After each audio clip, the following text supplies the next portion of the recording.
दोस्तों, अगर आपको आपके ब्रेन को सुपर चार्ज करना है तो एक अनोखा तरीका इस वीडियो में हम देखने वाले हैं, जिसे हम कहते हैं ब्रेन स्टॉर्मिंग। तो दोस्तों, जिसे बुद्धिशीलता भी कहा जाता है। तो दोस्तों, ब्रेन स्टॉर्मिंग एक ऐसी विधि है जिसका उपयोग डिजाइन टीम में स्पष्ट रूप से परिभाषित डिजाइन समस्याओं को हल करने के लिए, विचार उत्पन्न करने के लिए करती है। नियंत्रित परिस्थितियों और स्वतंत्र सोच वाले माहौल में टीमें हम कैसे हो सकते हैं जैसे प्रश्नों और जैसे माध्यमों से किसी समस्या का समाधान करती है।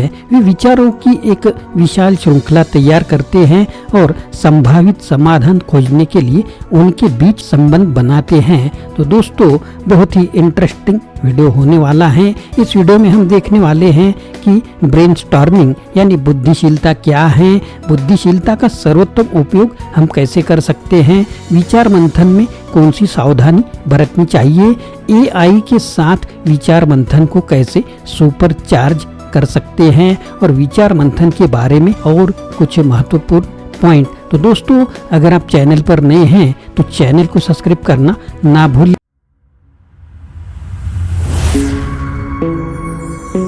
हेलो दोस्तों, मेरा नाम आनंद है और बिजनेस आनंद इस चैनल में आप सभी का स्वागत है। सबसे पहले जानते हैं बुद्धिशीलता का सर्वोत्तम उपयोग हम कैसे कर सकते हैं। विचार मंथन डिजाइन सोच का हिस्सा है। आप इसका उपयोग विचार चरण में करें। यह डिजाइन टीमों के लिए बेहद लोकप्रिय है क्योंकि वे सभी दिशाओं में विस्तार कर सकते हैं। हालांकि टीमों के पास उन्हें ट्रैक पर रखने के लिए नियम और एक सुविधा करता है। वे किसी भी डिजाइन समस्या के सबसे प्रभावी समाधान खोजने के लिए आउट ऑफ द बॉक्स और पार्श्व सोच का उपयोग करने के लिए स्वतंत्र है। विचार मंथन करके वे केवल पारंपरिक साधनों की खोज करने और संबंधित बाधाओं में भाग लेने के बजाय बड़ी संख्या में दृष्टिकोण अपना सकते हैं। जितना अधिक उतना बेहतर। जब टीमें किसी समस्या के वास्तविक आयामों को खोजने के लिए निर्णय मुक्त माहौल में काम करती हैं तो उनके मोटे उत्तर देने की अधिक संभावनाएं होती हैं, जिन्हें वे बाद में संभावित समाधानों में परिष्कृत करेंगे। Marketing CEO Alex Osborne brainstorming के आविष्कारक ने अपनी 1953 की पुस्तक अप्लाइड इमेजिनेशन में रचनात्मक समस्या समाधान के परिष्कृत तत्वों को शामिल किया। विचार मंथन में हम पूरी तरह से एक डिजाइन समस्या पर लक्ष्य करते हैं और संभावित समाधानों का एक शस्त्रागार तैयार करते हैं। न केवल अपने स्वयं के विचारों का उपयोग करके बल्कि सहकर्मियों के विचारों पर भी विचार करके और उन्हें आगे बढ़ाकर हम समस्या को हर कल्पनीय कोण से कवर करते हैं। किसी नए विचार को सोचने की तुलना में किसी बेतुके विचार को शांत करना आसान है, ऐसा कहना है एलेक्स ओसबोर्न का। डिजाइन टीम में प्रत्येक व्यक्ति को लक्ष्य समस्या की स्पष्ट परिभाषा होनी चाहिए। वे आमतौर पर चित्रों, पोस्ट इट्स के लिए एक बड़े बोर्ड या दीवार वाले कमरे में विचार मंथन सत्र के लिए इकट्ठा होते हैं। प्रतिभागियों का एक अच्छा मिश्रण अनुभव पूल का विस्तार करेगा और इसलिए विचार स्थान का विस्तार करेगा। तो दोस्तों, ब्रेनस्टॉर्मिंग की रचना कैसी हो सकती है। तो set a time limit, target a problem और गोल, नो जजमेंट और criticism, encourage all ideas, aim for quantity, build on ideas, stay visual, allow one conversation at a time। ऐसा प्रतीत हो सकता है कि विचार मंथन में बाधाओं का अभाव है, लेकिन हर किसी को घर के 8 नियमों का पालन करना चाहिए और किसी को सुविधाकर्ता के रूप में कार्य करना चाहिए। दोस्तों, बहुत ही महत्वपूर्ण पॉइंट अब बताने जा रहा हूँ, ध्यान से सुनिए।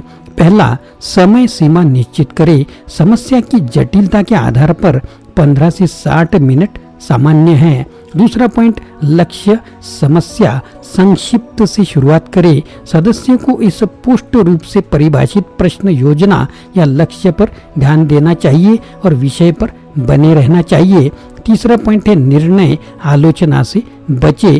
किसी को भी किसी भी विचार के बारे में नकारात्मक शारीरिक भाषा सहित नहीं होना चाहिए।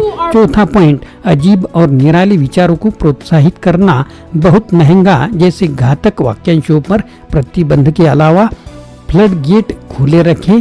ताकि हर कोई विचारों को व्यक्त करने के लिए स्वतंत्र महसूस करे, बशर्ते वे विषय पर हो। 5वां पॉइंट है मात्रा का लक्ष्य रखे। याद रखे, मात्रा गुणवत्ता को जन्म देती है, छटाई और छटाई की प्रक्रिया बाद में आती है। 6वां पॉइंट है दूसरों के विचारों पर निर्माण करे। यह जुड़ाव की एक प्रक्रिया है जहां सदस्य दूसरों के विचारों पर विस्तार करते हैं और नई अंतर्दृष्टि तक पहुंचते हैं, जिससे इन विचारों को अपने स्वयं के विचारों को ट्रिगर करने की अनुमति मिलती है। विचारों को समस्या के करीब लाने के लिए और कहें लेकिन से हतोत्साहित करने के बजाय। 7वां पॉइंट है दृश्यमान रहे। आरेख और पोस्ट यह विचारों को जीवन में लाने में मदद करते हैं और दूसरों को चीजों को अलग अलग तरीके से देखने में मदद करते हैं। 8वां पॉइंट है एक समय में एक बातचीत की अनुमति दे। ठोस नतीजों पर पहुंचने के लिए इस तरह से ट्रैक पर रहना और सभी के विचारों के प्रति सम्मान दिखाना आवश्यक है। विचार मंथन सत्र में सभी के विचारों को पकड़ने के लिए किसी को लेखक की भूमिका निभानी होगी और प्रत्येक विचार को बोर्ड पर अंकित करना होगा। वैकल्पिक रूप से अपने विचार आते ही उन्हें लिख ले और उन्हें समूह के साथ साझा करे। अक्सर डिजाइन की समस्याएं मिश्रित रणनीति की मांग करती है। विचार मंथन और उसके सहोदर दृष्टिकोण ब्रेन डंपिंग व्यक्तियों के लिए और ब्रेन राइटिंग और ब्रेन वॉकिंग समूह और व्यक्तिगत मिश्रण के लिए। विचार मंथन में कौन सी सावधानी बरतनी चाहिए? विचार मंथन में तालमेल का उपयोग करना शामिल है। हम विभिन्न संभावित समाधानों के लिए अपनी सामूहिक सोच का लाभ उठाते हैं, हालांकि असीमित स्वतंत्रता पाना चुनौतीपूर्ण है। समूह में अंतर्मुखी शांत रह सकते हैं जबकि बहिर्मुखी हावी रहते हैं। जो कोई भी सत्र का नेतृत्व कर रहा है उसे एक स्वस्थ समाधान केंद्रित माहौल सुनिश्चित करने के लिए टीम को पुलिस करना होगा, जहां सबसे शर्मीले प्रतिभागी भी बोलेंगे। एक वार्म अप गतिविधि विचार मंथन कब्ज को ठीक कर सकती है। उदाहरण के लिए प्रतिभागियों से यह सूचीबद्ध करने के लिए कहे कि अगर धातु रबर की तरह होती तो दुनिया कैसे अलग होती।